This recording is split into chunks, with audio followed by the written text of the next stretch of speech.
नमस्कार, आप देख रहे हैं Satyavarta TV news. Satyavarta TV news में आपका स्वागत है। आइए नजर डालते हैं आज के मुख्य समाचारों पर। सांसद सुरेश म्हात्रे उर्फ बाल्या मामा के नेतृत्व में भूमिपुत्रांच्या धड़क मोर्चा को लेकर नियोजन सभा का किया गया आयोजन।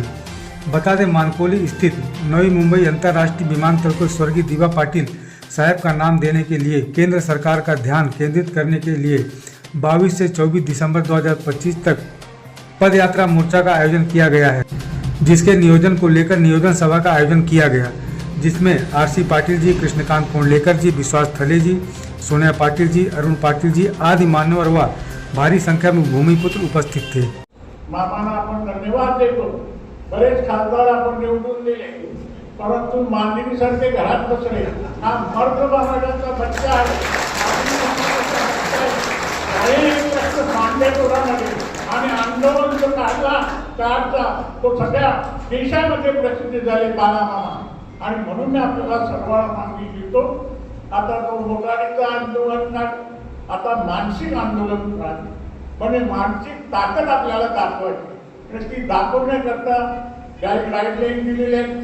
प्रत्येक कुटुंबाची किती माणसं, गावाची किती माणसं, विभागाची किती, म्हणजे हा आढावा आपल्याला देणारच।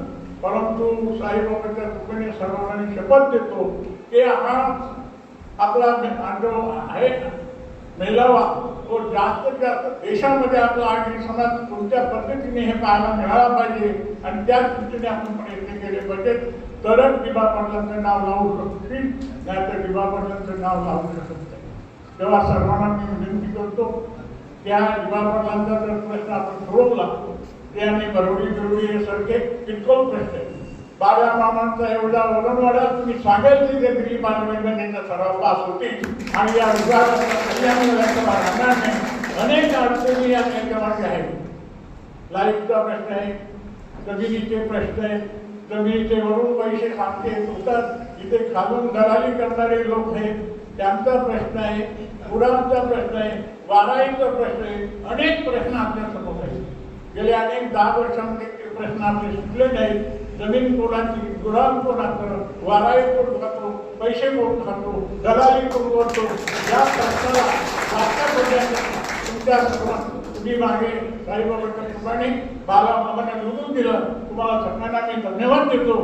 त्याच पद्धतीने आता जो हा प्रश्न बाला मामाच्या नेतृत्वाखाली ही लढाई आहे, ही लढाई जिंकण्याच्या दृष्टीने सर्वांनी ताकदीने उतरा एवढीच विनंती मी करतो। आणि दिवा मामाचं नाव हे आगरी समाजाचं नाव जागतिक दृष्टीने गेला पाहिजे, अशा दृष्टीने आपण पराक्रम करून दाखवा एवढीच सर्वांना मी विनंती करतो।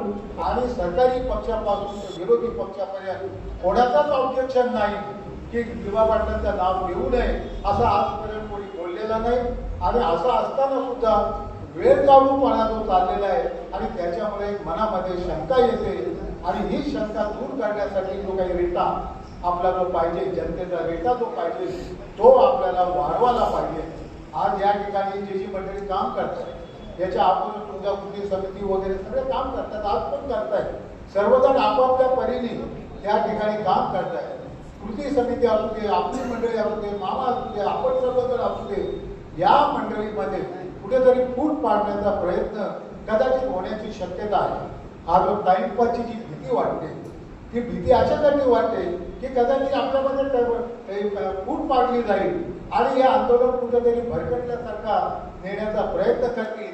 कारण आज त्यांच्या समोर नाही बोलायला, नाव न द्यायला दुसरा कोणताही मार्ग राहिलेला नसल्यामुळे नाव देणे साहजिकच आहे।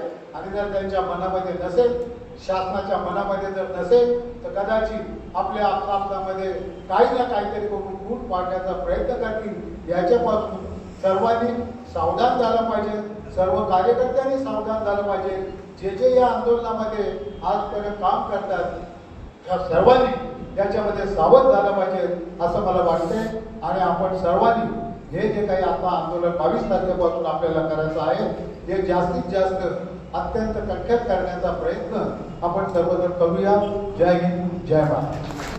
दिवाचे विचार पण आपल्या सगळ्यांच्यापर्यंत पोहोचलेले आहे, ते आपण सगळ्यांनी मनामध्ये कुठल्या मी मग या पक्षाचं काम करतो, मी जाऊ का नको, माझ्या नेत्याला राग येईल का, नेत्याला राग येवा, पोट्याला राग येवा, कोणाला राग येवा, दिवाच्यासाठी आपल्याला जायचं। आपल्या गोष्टी सर्वस्व आहे आणि एकमेव सगळ्या लोकांचं नाव कुठं जातात, परंतु एकच नाव आम्ही मागितलं आंतरराष्ट्रीय विमानतळाला.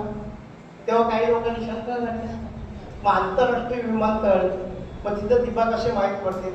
आणि तिथे दिवा माहीत पडावे म्हणून आमचा हा प्रयत्न चाललेला आहे. कारण नेतृत्व तसं होतं, ज्याला अष्टांग पैलू होते असं नेतृत्व होतं, आणि ज्या नेतृत्वाने खरोखर समाजासाठी काही केलेलं आहे असं ते नेतृत्व होतं. दुसरी गोष्ट, देवाने आयुष्यभर जे काही राजकारण केलं आहे ते राजकारणामध्ये ते अनेक समाजाचे अनेक अंग बघितले आणि त्या लोकांना मदत करण्याचा प्रयत्न केला. अशा प्रकारे त्यांच्या नेतृत्वाचा भाग होता. परंतु आजचं नेतृत्व आमदार खासदार या जीवावर जो काही चंदा जमा करतात ना, तो त्यांच्यामध्ये नव्हता. आणि म्हणून शेवटपर्यंत त्यांची परिस्थिती तशीच राहिली. त्यांचं धन वाढलं नाही, त्यांचा पैसा वाढला नाही, पण त्यांचे विचार वाढले आणि त्यांचे विचार ऐकण्यासाठी सगळी मंडळी इथं आलेली आहेत. मी तुम्हाला सर्वांना मनापासून धन्यवाद देतो. नवी मुंबई आंतरराष्ट्रीय विमानतळाला राष्ट्रीय नेते दिबा पाटील साहेब यांचं नाव देण्याविषयी गेल्या 11 वर्षापासून आंदोलन आहे. आणि येत्या 22 तारखेपासून एक पायी दिंडी किंवा पायी भूमिपुत्रांचा जनाक्रोश मोर्चा आज या मागणीसाठी आम्ही सर्व भूमिपुत्रांनी आयोजित केलेला आहे. आणि म्हणून त्याविषयी भिवंडी तालुक्यातील सर्व प्रमुख पदाधिकाऱ्यांना तिथे बोलवलं होतं. त्याची चर्चा झाली आणि त्या कार्यक्रमाचं नियोजन, आंदोलनाचं नियोजन हे आज ठरवण्यात येईल. आणि खास करून जास्तीत जास्त भूमिपुत्रांना याच्यात सहभागी होण्याचं आम्ही आवाहन केलेलं आहे. आणि विश्वास आहे ही रॅली हजारोच्या संख्येने चालू होईल आणि लाखोच्या संख्येने नवी मुंबई विमानतळावर पोहोचेल. इसी तरह सबसे पहले खबरों को देखने के लिए हमारे चैनल को सब्सक्राइब करें, लाइक करें, शेयर करें. धन्यवाद.